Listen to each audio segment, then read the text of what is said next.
Hello, I'm David Harper with the BBC News. The mayor of the Ukrainian Black Sea port of Kherson says Russian forces are now in control, making it the first major city to be taken by the Russians.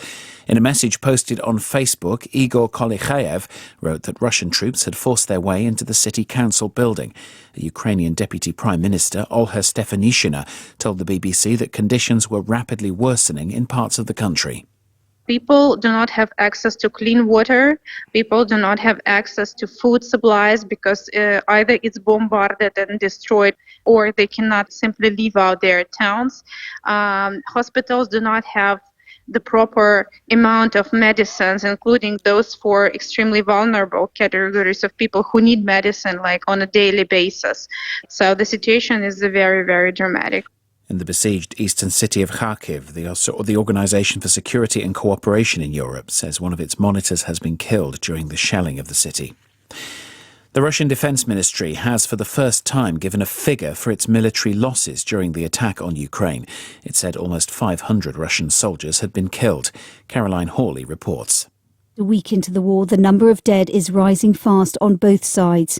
Ukrainian officials say that around the country more than 2,000 civilians have been killed, including at least 20 children. And the Russian Defence Ministry has now acknowledged that it's lost almost 500 soldiers, with more than 1,500 wounded. Both sides have now agreed to another round of talks on the border with Belarus to see if they can reach a ceasefire in this escalating war.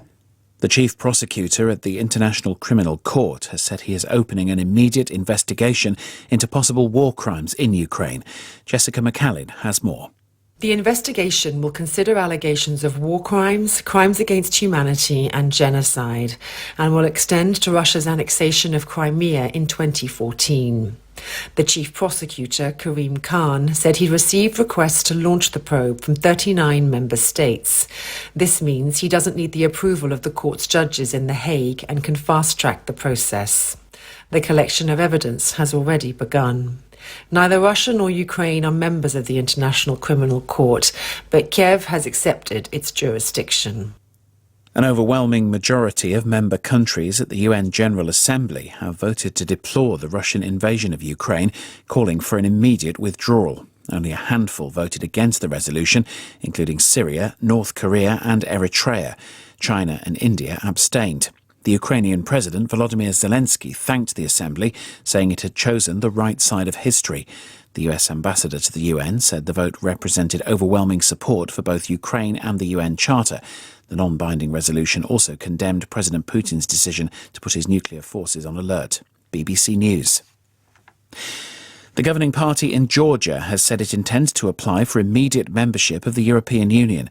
On Tuesday, the European Parliament gave initial backing to Ukraine's application bid.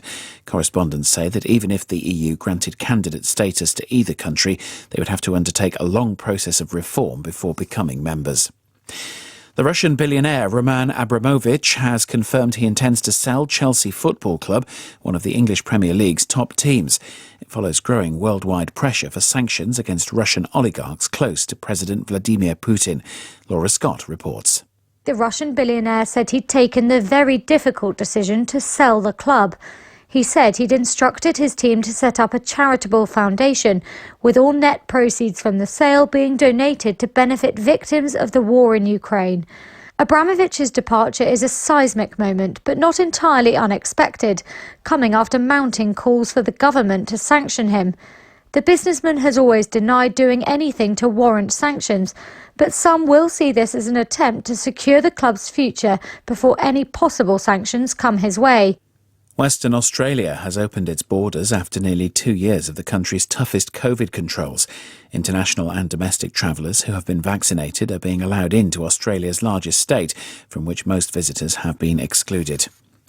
A new record for a work by the Belgian surrealist René Magritte has been set at an auction in London. L'Empire des Lumières, hailed as a masterpiece of 20th century art, sold for nearly $80 million at Sotheby's. £50 million we have here from our Asia desk. 50.5, thank you very much. Let me know, because you won't find another one easily. There it is. It is at £51,500,000. Sold. Many congratulations. The painting had been described as one of the defining images of the surrealist movement.